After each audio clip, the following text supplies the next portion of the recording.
Hey guys, welcome to video 51. Today we're going to jump back into the amplifier stuff again, and what we're going to do is test out 6 different single stage amplifiers using the different devices we've talked about as distortion or overdrive preamplifier type circuits for guitar or other instrument applications.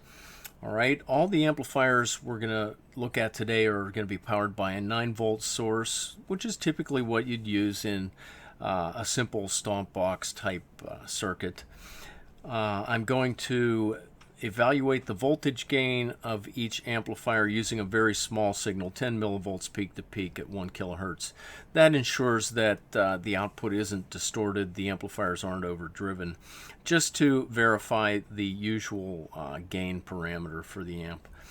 I'm going to do scope captures with a sinusoidal input of 500 millivolts peak to peak at 1 kilohertz, and I'll explain why I've done that in a minute. All the sound tests that we do with the guitar are going to be with 100% of the guitar signal applied to each amplifier under test, and the guitar controls, tone, and volume will all be set for maximum. And this 10K potentiometer will be used to adjust the level so that the guitar amplifier is driven roughly to the same output loudness regardless of which amplifier we're testing back here. Now, why am I using 500 millivolts peak to peak? Because it's going to overdrive most of these amplifiers. Well, the reason is if we look at the typical signals produced by a guitar here, it's Les Paul with humbuckers. If I strum an E chord and use the bridge pickup, this is the waveform that I get, and we can see it's about 1.8 volts peak to peak, pretty high amplitude. If we use the neck pickup, it's roughly the same amplitude, less high frequency information, more low frequency stuff.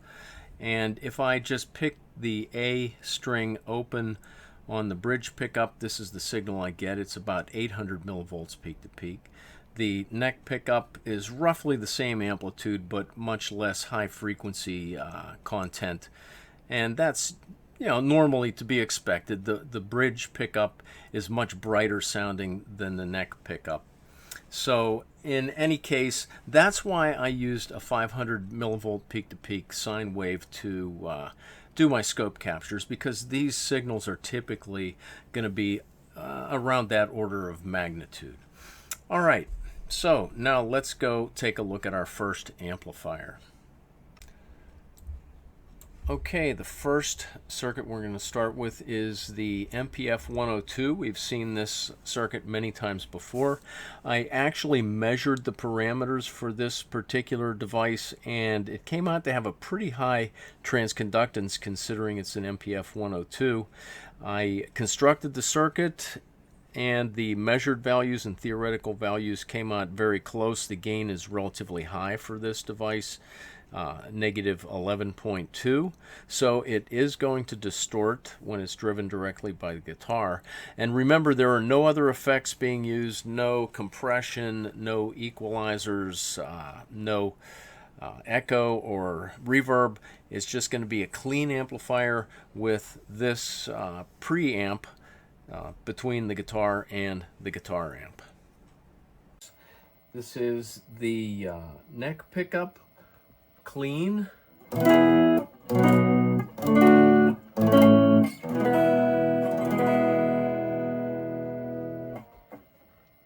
right, dirty.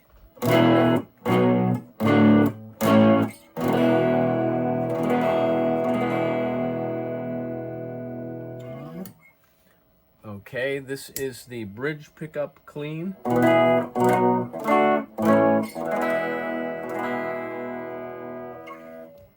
Bridge pickup, dirty.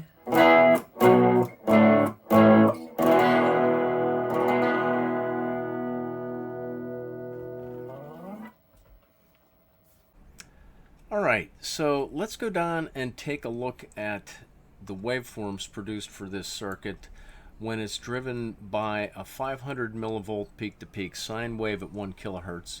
Here's the resulting output, and we can see a lot of asymmetry but no really hard clipping here.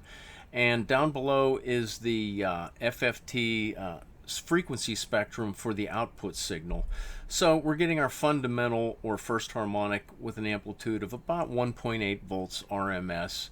And we see that we've got pretty significant second harmonics here at 2 kilohertz. All right, a little bit at 3 and 4, but primarily the second harmonic is emphasized a lot with this particular device, and that accounts for the way the distortion sounded. And actually, I thought it sounded pretty good. JFETs normally don't have a very good reputation for distorting nicely, but I thought that wasn't too bad. And I think part of the reason is because we do have this even harmonic distortion occurring. Even harmonics tend to sound pretty smooth. All right, let's go on and take a look at the next circuit, and that's going to be the LND150 depletion mode MOSFET. All right, we're going to use zero biasing here. Now remember, this was a very low gain device, and when we do the theoretical analysis, we end up with a gain of about negative 4.9, negative 5. When I built it, the measured values came out pretty close. The gain was actually a little better at negative 5.4, but it's going to be a relatively clean amplifier. So let's give that one a listen. This is the neck pickup clean.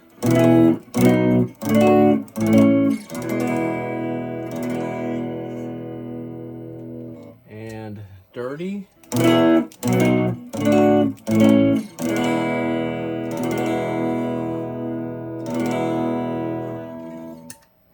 Bridge pickup clean.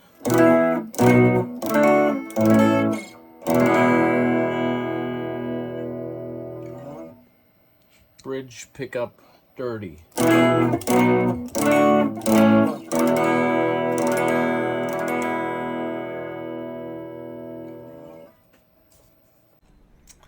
Okay, so that was pretty clean. There was a hint of distortion or breakup there, but not too bad. And that's what we'd expect for a relatively low gain circuit like this. Let's take a look at the waveforms for a 500 millivolt peak-to-peak 1 kilohertz sine wave input. The output looks pretty clean in the time domain, and if we get down to the frequency spectrum, we see there's just a hint of second harmonic distortion popping up.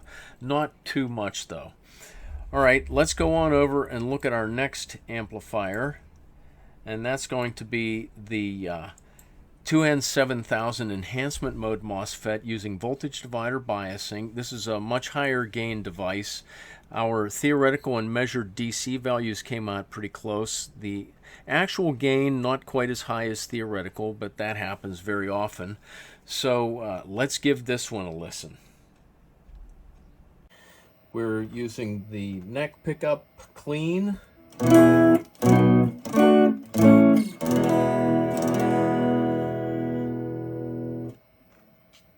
Dirty.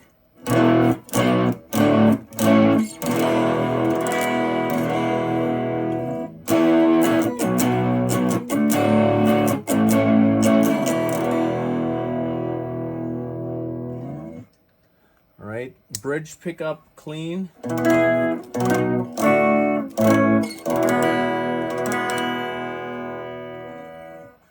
And bridge pickup dirty.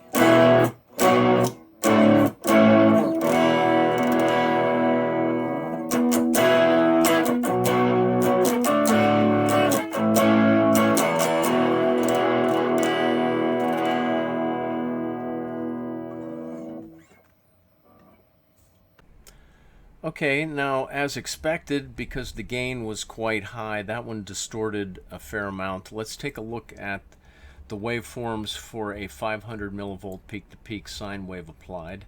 And notice we do get lot of asymmetric distortion here. The top is kind of squashed, rounded off. The bottom is flattened, so we've got clipping down here. And if we look at the output spectrum, we see that in this particular case, we're getting a lot of third harmonic distortion here. Odd order harmonics tend to sound a little more harsh than even harmonics, and I think you could hear that in the distortion. Some people prefer that harder distortion from the odd harmonics. Some people prefer the warmer distortion from even harmonics. That's a matter of personal preference, but you know, not a bad sounding distortion in that case as well.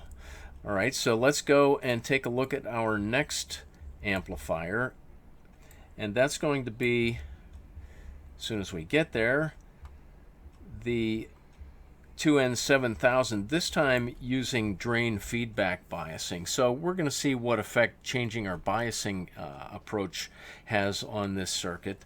All right, again, the theoretical and measured values DC came out very close. Our theoretical gain was much higher than our measured gain of -30, but still not bad, so I expect this one to distort quite a bit as well. So let's give it a listen. This is the neck pickup clean.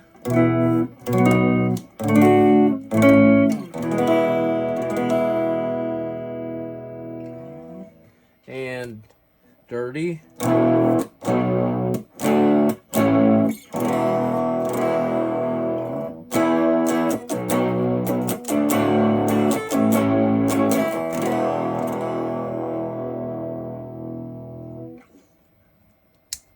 Right, the bridge pickup clean.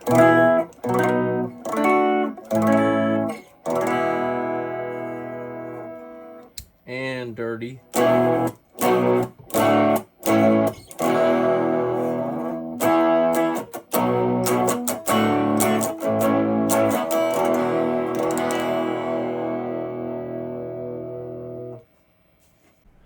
All right, as you probably suspected, we did get a lot of distortion from that circuit because the gain is relatively high, but it sounded different than the distortion produced by the previous circuit using the same device. And let's see why that is. Let's take a look at the output with the 500 millivolt sine wave applied. We see that for positive going outputs, there's not a whole lot of distortion. That's a pretty clean replica, amplified, of course, of the input signal, but on the negative going portion we are getting severe clipping. But notice in the output spectrum that the second harmonic is very high, the third harmonic is very low, so we do have that more muffled, warmer sounding output from this circuit than the previous. And we can take a look at these two relative to each other here. This is the waveforms for the 2N7000 with voltage divider biasing versus drain feedback biasing, and you can see the difference in the spectra. We're getting odd harmonic distortion here primarily and even harmonic distortion here. So quite a difference in sound, and you know, that's one of the things that you have to play with when you're designing these circuits. All right, let's go ahead and take a look at our next amplifier, and that is going to be our classic 2N3904 voltage divider biased amplifier. I just copied this schematic from a previous video with the values that worked out nicely for this particular example. We have pretty good correlation between our measured and theoretical values. The actual voltage gain was -100, which is very high. The theoretical gain came out to be -85, a little lower, and that's because I used eta of 1.5 in the analysis. It might be a little bit lower than that, but in any case we've got a lot of gain, so I expect this amplifier to distort quite significantly. So let's give it a listen. This is the neck pickup clean.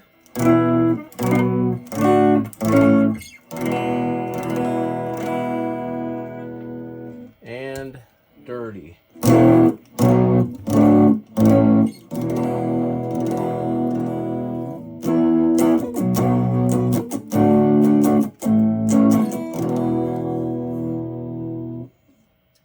right, bridge pickup clean.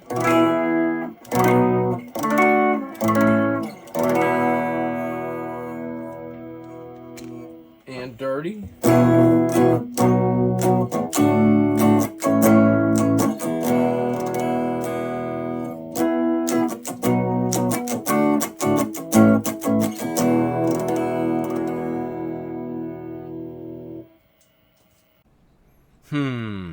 Well, that was interesting.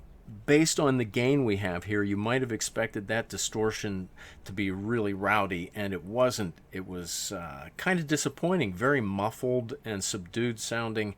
And what caused that to happen? Well, this amplifier has very low input resistance compared to all the others we've been using today. As a matter of fact, it's less than 1,000 ohms, but for the sake of convenience, let's just say that this thing did have an input resistance of 1,000 ohms. Remember, it's being driven by a guitar with humbucker pickups that typically have winding resistances of 8,000 ohms or more. So what we end up with here effectively is a voltage divider, all right? And let's just assume for the sake of convenience that our pickups have an internal resistance of about 9K ohms, and the input resistance of this amplifier is about 1K ohm. So what we end up with is a voltage divider at the input of our amplifier with a gain of 0.1. All right, our amplifier had a gain of 100. So overall, this gives us a gain of 10, which is nowhere near what we expected, and that's part of the reason why we didn't get very nice distortion. Another reason is because of this low input resistance, we're going to have very, very bad high frequency response from these pickups, and that's why it sounded so muffled and boomy. All right, not a good circuit to use in its present form. I mean, it's not totally hopeless. There are some things we can do to fix it up, but that's a topic for another day. All right, in its present form, I wouldn't recommend this as either an overdrive or a booster preamp or distortion effect for your typical guitar setup. All right, but let's go down and take a look at the waveforms with the oscilloscope. All right, notice with the 500 millivolt peak-to-peak signal coming in from a function generator that we are driving it heavily into clipping on both positive and negative going outputs, and we're getting a lot of second harmonic distortion here. But also notice that our input waveform is getting squashed down here whenever we go into clipping, and that's because we're actually forward biasing the collector base junction at this point, and the input resistance to the amplifier is dropping into the basement, so we're literally loading down our function generator here. That's pretty significant loading, and that's going to affect our signal from the guitar as well. But the upshot of this is, you know, it has potential, but in its present form, this is not a real good circuit to use as an effect, okay? At least not that I can imagine. All right, but let's go on and look at the next circuit where we're going to address some of these issues, and that's a Sziklai pair, but I threw a curveball here. I used vintage germanium transistors. Q1 is a GE18, NPN germanium with a beta of about 80 typically. Q2 is a 2N408 PNP germanium. It also has a beta of around 80, and they both typically have a barrier potential of about 0.3 volts, although remember in the Sziklai pair, Q1 is operating at such a low collector current that its base emitter junction bias is probably very, very small compared to this, maybe more like 0.1 or 0.15 volts. In any case, that throws off the theoretical calculations a bit, so we end up with a little higher collector current than theoretically predicted, and the gain is not quite as high, but it's still pretty good. But the main thing we have here is very high input resistance again, so we should get nice high frequency response from our pickups, and we're not going to load them down much. All right, so let's give this one a listen. Neck pickup, dry.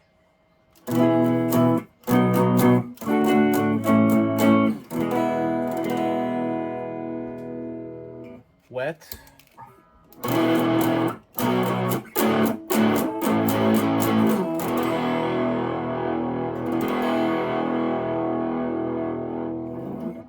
bridge pickup.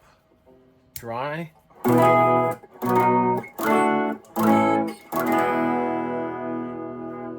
Wet.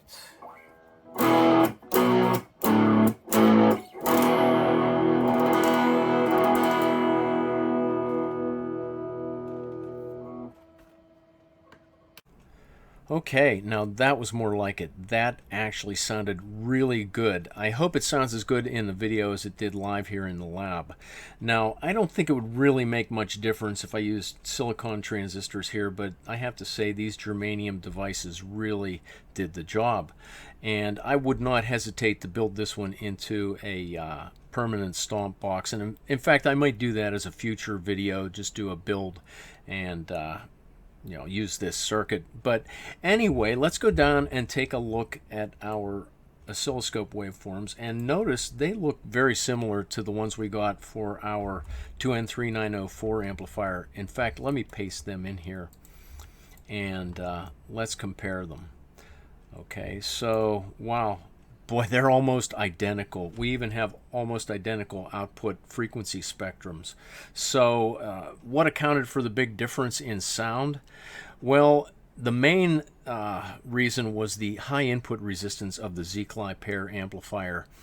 It allowed us to take full advantage of the gain of the amplifier, and it didn't crush the high frequency response of the pickups like the 2N3904 circuit did.